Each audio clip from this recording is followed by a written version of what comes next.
जो सक्रियता श्रेणी है उसमें सबसे नीचे आने वाली धातुओं का किस प्रकार से निष्कर्षण किया जाता है, इसके बाद बीच में आने वाली धातुओं का किस तरीके से निष्कर्षण किया जाता है।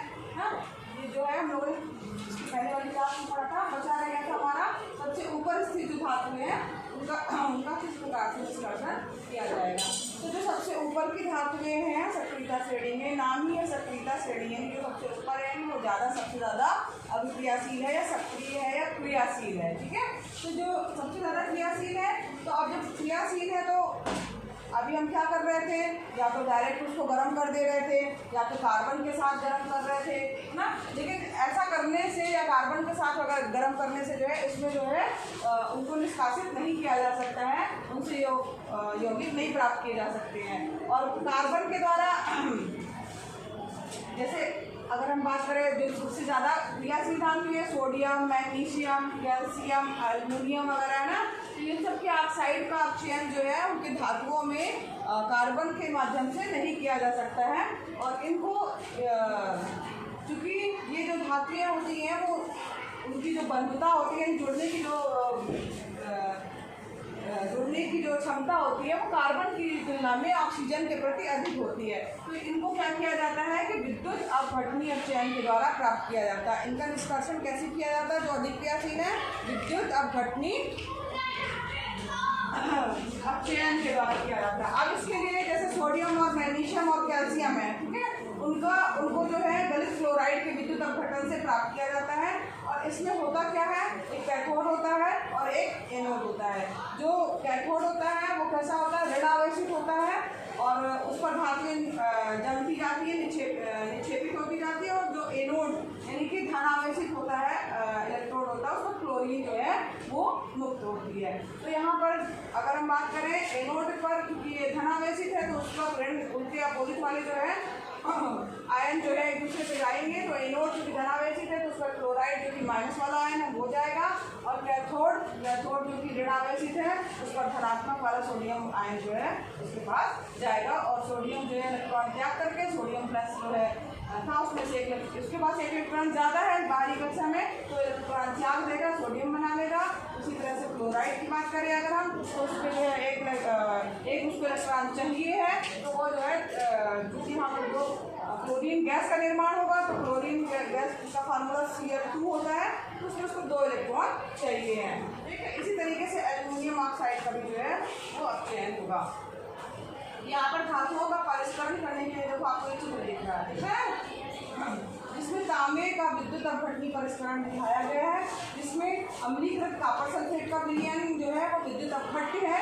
ये यहाँ पर जो भरा हुआ है वो क्या है, अम्लीय कॉपर सल्फेट का विलयन, ठीक है, अम्लीकृत विलयन है। और इसमें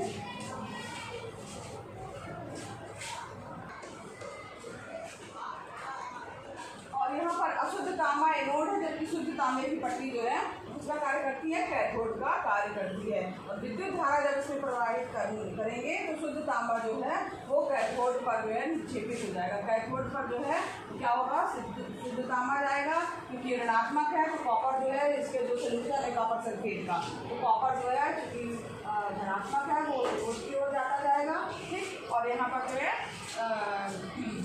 शुद्ध तांबा जो है धीरे धीरे करके जो है वो प्राप्त हो जाएगा, कैथोड पर जो है निक्षेपित होता जाएगा।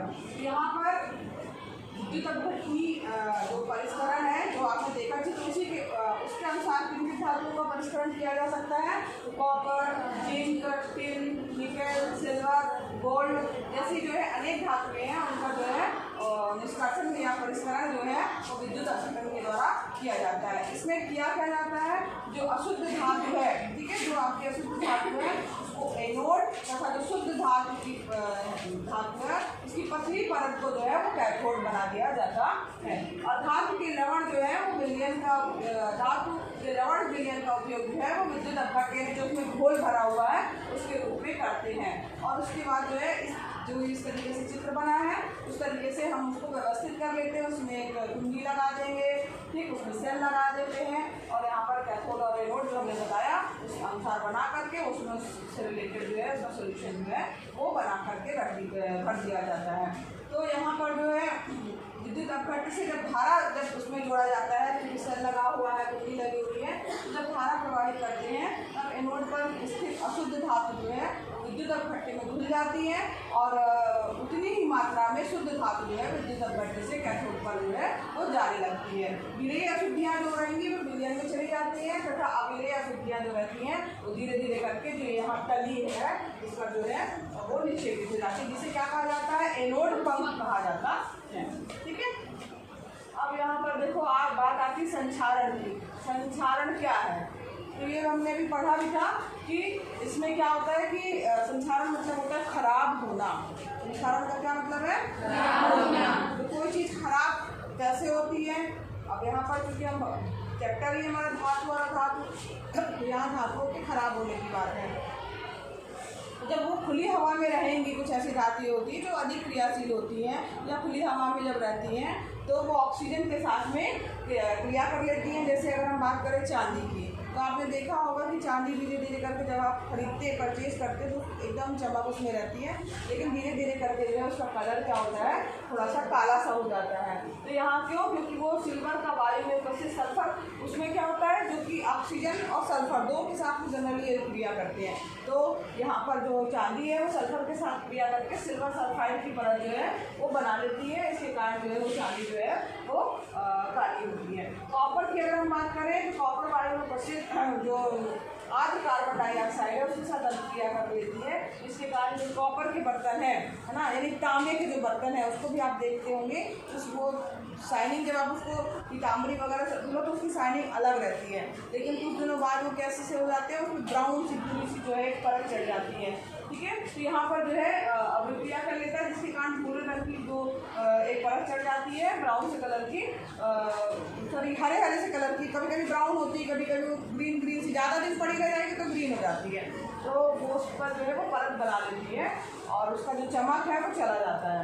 और जो ये हरे रंग की जो परत बनती है उसको हरा पदार्थ जो होता है वो बेसिक कॉपर कार्बोनेट होता है। ठीक है, तो कॉपर पे जो है वो कार्बोनेट की, क्योंकि कार्बन डाइऑक्साइड जो कि हवा में उपस्थित है उससे जो है अभिक्रिया करके एक परत बनाता है जिसको कॉपर कार्बोनेट कहा जाता है, और वो हरे हरे से कलर की धीरे धीरे करके हो जाती है और वो धीरे धीरे वो धातु जो है खराब होने लगती है। अगर हम उसको बराबर से धुलेंगे नहीं, साफ नहीं करेंगे तो वो धातु जो है वो खराब हो जाएगी।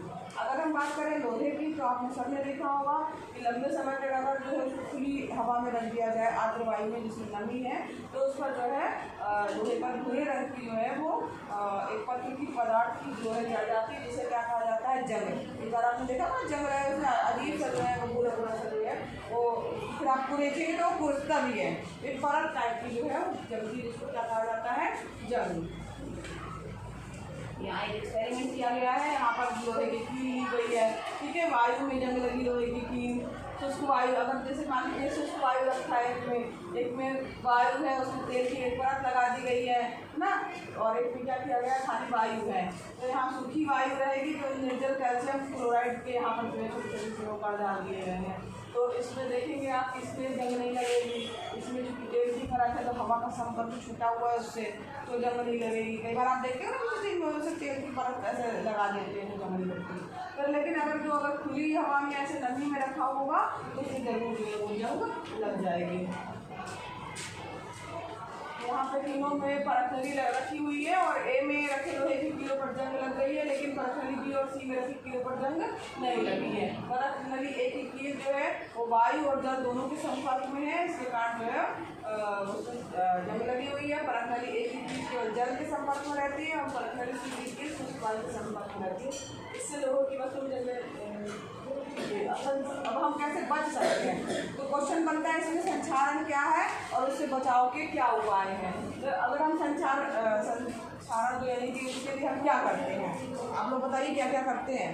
देखा है, पेंट लगाते हैं ना, किस पे पेंट लगा देते हैं, लोहे पे। तो यहाँ पर पेंट लगा देते हैं, कुछ पे क्या होता है उसको खराब होने से बचाने के लिए क्या करते हैं, उसमें तेल लगा देते हैं, ग्रीस लगा देते हैं। ठीक है, और लोहे कई बार आपने देखा होगा जो लोहे की वस्तुएं होती हैं उसके ऊपर एक दूसरी परत जिसको जस्ते की परत बोला जाता है उसको चढ़ा दिया जाता है। कई बार क्रोमियम की पॉलिश कर दी जाती है, कुछ कभी कभी आप देखते हैं कुछ एकदम अलग से खूब ज़्यादा शाइनिंग वाली जो है वो दिखने लगती है, या तो स्टील टाइप के कलर में। ठीक है, कर दिया जाता है। कई बार जो है वो मिश्र धातु बना करके लोहे को जंग लगने से हम बचा सकते हैं, यानी लोहे में कोई दूसरी धातु का मिश्रण है तो मिला दिया जाता है, जिससे जंग लगने के लिए हम उसे रोक सकते हैं। जनरली जो लोहा है और इस्पात है, जो कि लोहे का ही मतलब प्रकार है, तो उसमें उसको जंग से बचाने के लिए क्या करते हैं, उसमें जिंक की या जस्ते की परत को चढ़ा दिया जाता है। और ये जो इस तरीके से परत चढ़ाने की प्रक्रिया क्या कहलाती है, लेपन, ठीक है। और जस्ते की परत नष्ट हो जाने के बाद भी जो है जो लेपित वस्तु जो हमने उस पर लेपन चढ़ाया हुआ है, तो तब भी वो जो है सुरक्षित रहती है, उस पर जंग नहीं लगता है, ठीक है। अब यहाँ पर अगर हम बात करें कि लोहे की अगर हम बात कर रहे हैं, तो लोहा जो है सर्वाधिक उपयोग में जनरली ज़्यादातर आप देखते होंगे जो आपका मकान बन रहा है उसमें भी लोहा है, आप फर्नीचर देख रहे हैं उसमें भी लोहे का प्रयोग किया गया है, कुर्सी है, टेबल है, बहुत सारी चीज़ों में हम लोहे का ज़्यादा से ज़्यादा जो है उपयोग करते हैं। तो लेकिन वास्तव में होता क्या बच्चों की शुद्ध अवस्था में जो इसका उपयोग हम नहीं कर सकते हैं। अगर प्योर लोहे की बात करें तो उसका जो है उपयोग हम नहीं कर सकते हैं। क्यों? क्योंकि शुद्ध लोहा जो होता है वो बहुत ही ज़्यादा क्या होता है, सॉफ्ट होता है, नरम होता है, ठीक है। और गर्म कर दिया जाए तो उसको जो है एकदम ऐसे खींचा जा सकता है, तो इसलिए जो है इसको जो है हम शुद्ध अवस्था में यूज नहीं कर सकते हैं। और इसके लिए इसमें थोड़ा सा कार्बन को मिला दिया जाता है, और कार्बन जब इसमें मिला दिया जाता है लोहे में तो क्या हो जाता है, थोड़ा सा कठोर हो जाता है, यानी कड़ा हो जाता है लोहा, ठीक। और यह कठोर हो जाता है, प्रबल हो जाता है। और लोहे के साथ निकेल और क्रोमियम वगैरह हम जब मिला देते हैं तो स्टेनलेस स्टील जो है वो प्राप्त हो जाता है। स्टेनलेस स्टील है मिश्र धातु है, उसमें कई धातुओं का मिश्रण होता है, ठीक है। उसमें क्या क्या मिला रहता है, अगर हम स्टेनलेस स्टील की बात करें जिसके आपने बर्तन देखे हैं बने होते हैं, तो उसमें लोहा होता है, निकेल होता है, क्रोमियम होता है, ये धातुएं जो है वो मिला दी जाती हैं तो एक नई धातु बनती है जिसको क्या कहा जाता है, स्टेनलेस स्टील कहा जाता है। उसको जंग वगैरह नहीं लगती, क्योंकि बर्तन में जंग लगते देखा है क्या, नहीं लगती है, और कठोर भी होता है और उस पर जंग नहीं लगती है। तो इस प्रकार से क्या करते हैं हम कि जो लोहा है उसको जो उस पर कोई ना कोई दूसरा पदार्थ जो है वो मिला दिया जाता है, और जिससे जो है हम उसको बचा सकते हैं जंग लगने से। और सिर्फ ये लोहे के साथ नहीं किया जा सकता, बल्कि और जो दूसरी धातुएं हैं है ना, उसमें भी जो है कोई ऐसे पदार्थ को मिला दिया जाए और तो उसके गुणधर्म जो होते हैं वो बदल सकते हैं। अब अगर जो कोई धातु है उसमें कोई ज़रूरी नहीं है कि हम उसमें कोई दूसरी धातु ही मिलाएं, धातु या धातु कुछ भी उसमें मिला सकते हैं। तो यहाँ पर दो या दो से अधिक धातुओं का अगर जो हम मिला रहे हैं तो समांगी मिश्रण यानी एक समान मिश्रण जिसमें वो दोनों आपस में मिल जा रही हैं धातुएं, ठीक है ना। जैसे अगर हम मान लें सोचेंगे कि हम पानी में तेल मिला दें तो मिलेगा, नहीं मिलेगा ना। तो ऐसे कि धातुओं को जब गलित अवस्था में मिलाया जाता है दो धातुओं को तो मिलने भी चाहिए, समांगी मिश्रण वही कहलाएगा जिसमें एक जैसे एक दूसरे से घुल मिल जाती हैं। तो ऐसी जो है मिश्रण को जिसमें दोनों धातुओं को समांगी रूप से मिलाया गया है जो आपस में मिल जा रहे हैं, इसको मिश्र धातु कहा जाता है, ठीक है, या मिश्रात कहा जाता है या मिश्र धातु हम लोग इसको कहते हैं। इसे तैयार करने के लिए जो मूल धातु है उसको पहले गलित अवस्था में यानी गलने की अवस्था में लिक्विड फॉर्म में लाते हैं। उसके बाद दूसरे को भी जो है उसको ला करके उसमें जो है निश्चित अनुपात में मिलाया जाता है, और उसके बाद जो है उसको ठंडा कर दिया जाता है। जब ठंडा कर देंगे तो फिर वो कठोर हो जाएगा, फिर एक धातु की तरह हो जाएगा। अगर आप देखिए जैसे अगर हम सोने के गहने आप देखते हैं कि लोग पहनते हैं तो उसमें जो सोना होता है वास्तव में जो सोने के जो आभूषण होते हैं ना, बोल देते नहीं 23 कैरेट का है, 24 कैरेट का है, ऐसे करके बोल देते ना। कभी कभी तो सुनार लोग बोल देते नहीं 24 कैरेट का है, ये बढ़िया शुद्ध है, लेकिन वास्तव में होता नहीं है। क्योंकि 24 कैरेट का अगर हम सोना लेंगे तो उसको तो पहना ही नहीं जा सकता, वो इतना सॉफ्ट होगा कि जैसे आप प्लेन ही मोड़ मार रहे हैं ना, उसी टाइप से मोड़ने लगेगा, तो उसको तो पहन के हम यूज़ नहीं कर सकते ना, उस पर डिज़ाइन वगैरह कहाँ दिख पाएगी। तो इसको यहाँ पर जो है वो काफ़ी नर्म होता है 24 कैरेट का सोना, तो इसलिए उसको आभूषण बनाने के लिए जो है वो सही नहीं होता है, और इसको कठोर थोड़ा सा बनाया जाता है ताकि टिके, उस पर कोई डिज़ाइन बनी रहे और पुचके ना। तो इसलिए जो उसको चांदी या तांबे को जो है वो मिला दिया जाता है। और ज़्यादातर जो है जो आभूषण जो हम बनाते हैं उसके लिए हमें 22 कैरेट जो है यूज़ करते हैं। अभी भले वो आप 23 कैरेट बोल के उससे पैसा ले लेंगे, लेकिन 22 कैरेट से वो नहीं रहता। अगर आप जो शुद्धता नापने वाली दुकानों में जाएंगे जहाँ पर ऐसी मशीन लगी हुई है, जब वो आप उसको नापेंगे तो पता चला वो 22 भी नहीं निकलेगा, 18 कैरेट 17 कैरेट ऐसा निकलेगा, जो कि आपको उसने 23 कैरेट बोल के दिया है। तो ऐसा अक्सर होता है। तो वास्तव में 24 कैरेट के आभूषण नहीं बनाए जा सकते, 23 कैरेट के भी लगभग नहीं बनाए जाते हैं, 22 कैरेट के ही आभूषण बनाए जाते हैं। इसको ठोस बनाया जाता है ताकि उसकी डिज़ाइन टिक सके, जल्दी से टूटे ना, है ना। यहाँ पर 22 कैरेट का क्या मतलब हुआ कि जो सोना है शुद्ध, उसमें 2 भाग क्या कर दिया गया, या तो तांबा मिला दिया गया या चांदी को मिला दिया गया। अगर हम बात करें कि कोई धातु पारा है तो उसके मिश्रात को क्या कहा जाएगा, अमलगम कहा जाता है। और शुद्ध धातु की अपेक्षा उसकी जो मिश्र धातु है या मिश्रात हुए हैं उसकी विद्युत चालकता तथा गलनांक हुए हैं वो क्या होंगे, उसकी तुलना में कम होंगे। जैसे कि तांबा, जस्ता जो है उसकी मिश्रात धातु जो है, जैसे कि पीतल। अब पीतल वास्तव में खुद एक धातु नहीं है, पीतल धातु नहीं है, वो मिलाया गया है, बनाया गया है, ठीक है। पीतल तथा ताम्र एवं और टिन ना कि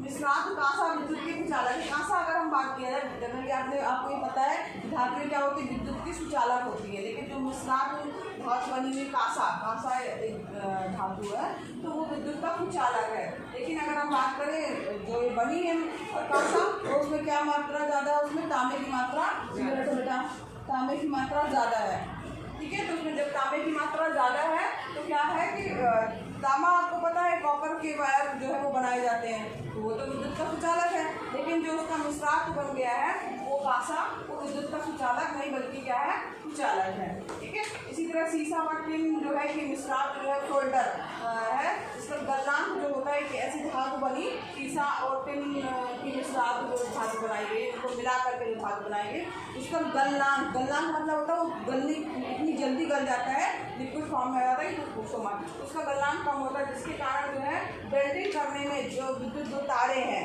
ना, आप देखते हैं बेल्डिंग मशीन लिए रहते हैं, जल्दी से फटाक से बेल्ड कर देते हैं, तो उसमें एक सिल्वर टाइप का कुछ टाका टाइप का लग जाता है, और यहाँ पर वो जो है उसका उपयोग हम तारों को जोड़ने के लिए करते हैं।